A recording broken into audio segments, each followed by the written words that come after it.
welcome back to Watch the Time. Thank you for tuning back in. I'm pleased to be able to bring you another Addiesdive. This you'll see from the macro and the stuff. It's obviously Homage in another watch. They call it the Deepseahunter. It's probably not a very apt name, given it's a dress watch. Deepseahunter. It's kind of, for me, I'll be thinking of sort of like deep sea diving and stuff. So I don't know why they've gone for that. But that aside, it is a cracking watch. For $100, you're getting sapphire crystal, very good lume, good stainless steel construction with good finishing, a fully milled clasp, a Mechaquartz Seiko movement. And I hear you asking, but where's the negatives? I'm sure we're going to cover some of that, but just for the price alone and what you're getting, this could be the best watch on AliExpress for the money. Is it though? Because the thing is, I looked at it and I was like, it looks good, it looks good. I spoke to the store, they gave me a small little discount, and it was really pleased for me to feature on the channel. So thank you for sending it over. But is it as good as it looks? I don't want to give too much away, but hopefully by the end of the video you know if it's for you or not. If it is, please use the link in the description. It is an affiliate link, but it doesn't cost you any more. And I'll stop going on. Thanks for all your support. And with that being said, let's get the camera turned around and get on with it. Guys, so this is the watch, Addiesdive, very primitive packaging that's been around a while now, not just with Addiesdive, but with many brands, especially on AliExpress. Briefcase style, 4 catches to keep it in place. There's the watch, we'll talk about that in just a moment. Hang tag, this is the sort of plastic it came in, as well as some more cellophane on there. Instruction manual, you got a sizing tool for the bracelet, and you got warranty card, not signed unfortunately. And you'll see I've only been able to take 1 link off. I managed to get 2 off, but it was a bit snug, so I've opted for a bit of micro adjustment. But that's it, guys. That's it. Inner foam, as I've said, just to help you keep it safe in transit. But there we are. And here, let's give it another quick wipe, is the watch. I think this is a really pretty thing, I've got to say. Surprised about the lighting showing up so much, given that I can see quite a bit of blue AR coating on there. But yeah, really enjoyed wearing this watch, and yeah, we'll see how it fares. So inside, it's running so this is the AD2023-1. Inside, it's running a Seiko Mechaquartz movement. It's the VH31. I'll bring some information up about that now.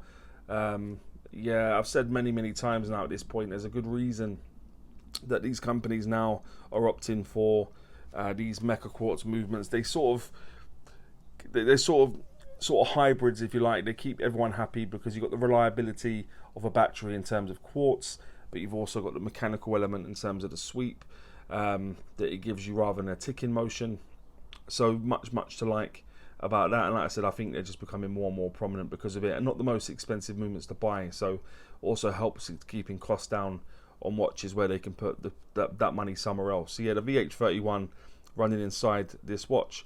The construction of the watch, aside from the crystal, is all 316L stainless steel. So you've got the high polished bezel, you've got the case, which is brushed on top, polished at the sides. You've got the crown, which is a screw down crown. You've got the bracelet, nice bit of brushing, polished at the sides, push pins, keeping everything in place. You've got the new mill clasp, which is very nice. You've got 5 levels of micro adjustment, so you can make it fit your wrist. You'll see I'm up to the 4th, which almost constitutes having it on another link, but then I wouldn't have been able to use the micro adjustment. But anyway, yeah, brushed at the sides, polished faceted edge going down the side, double pushers, one either side to keep it in place.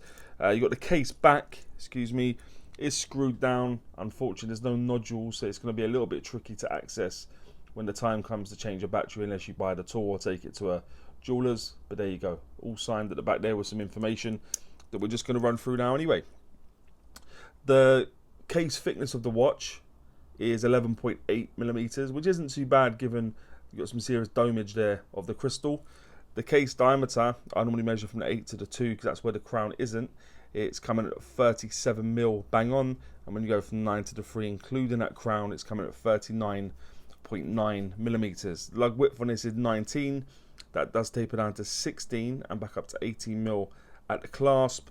And the lug to lug, tip to tip of the watch, the length of the watch, if if you like, is coming at 45.9 millimeters. So yeah, nice female end links, which help it to be that sort of length, so which doesn't add any unnecessary length given the dimension of the watch generally. So there you go. The case back I've already showed you, deeper etched with the Addiesdive logo, a little bit similar to the Steel Dive, and like I said, bits of information on there, screwed down. And the bezel I showed you a moment ago, high polished bezel, fixed, and the crown is situated at the 3 o'clock position, screwed down, and also signed with their logo, which is good to see. The bracelet has a nice bit of taper, I told you a moment ago, nice satiny brush on top, polished at the sides, tapers down. It's got push pins holding it in place, which is very easy to deal with. Addiesdive fully milled clasp, which is nice to see. They've jumped on the fully milled clasps. Nice levels of micro adjustment, fully milled, no issues engaging. Very positive in terms of the click it makes when it pops into place as well. The crystal covering the dial is sapphire crystal, and as I said, very pronounced bit of crystal there. And I think for $100 at the moment, it's looking good, isn't it, in terms of what you're getting. The water resistance, as you'll make out on the dial also, is 100 meters. So that'd give you 10 atmospheres of water resistance, and the weight will appear in the top right. It's just above 104 grams with 1 link out. So nice and compact. Not as light, not as heavy as I thought it would be, but bearing in mind the Mechaquartz movement is going to weigh nothing. So if it was with an automatic inside, you'd probably get a bit more heft in there. But yeah, generally not bad. Nice and light. Nice and compact also. But let's have a look at the dial now, guys, in just a bit more. What you've got is it's all printed, nothing's been applied onto that dial. You've got your numerals 3, 6 and 9. You've got battens everywhere else, as I said, just printed on. Let me just take the crown out quickly, guys, give me one moment. It's one position. We'll go to sort of the 20 past 8 position. That tends to be where I like to operate generally. You've got Addiesdive just below the inverted triangle at the 12. You've got the logo plus Addiesdive and script writing. Let me put the crown back in so it starts back up again. The Deepseahunter, I don't know why it needs to be there. Just below that, you got 100 meters equals 330 feet. As I said, nice. Everything's been printed on all white with the sort of black. So yeah, nice and clean, really. No issues. You got Mercedes style hands. You got a lollipop on the second hand. Let me just bring the loom up, guys. The loom on this did surprise me. I don't know why.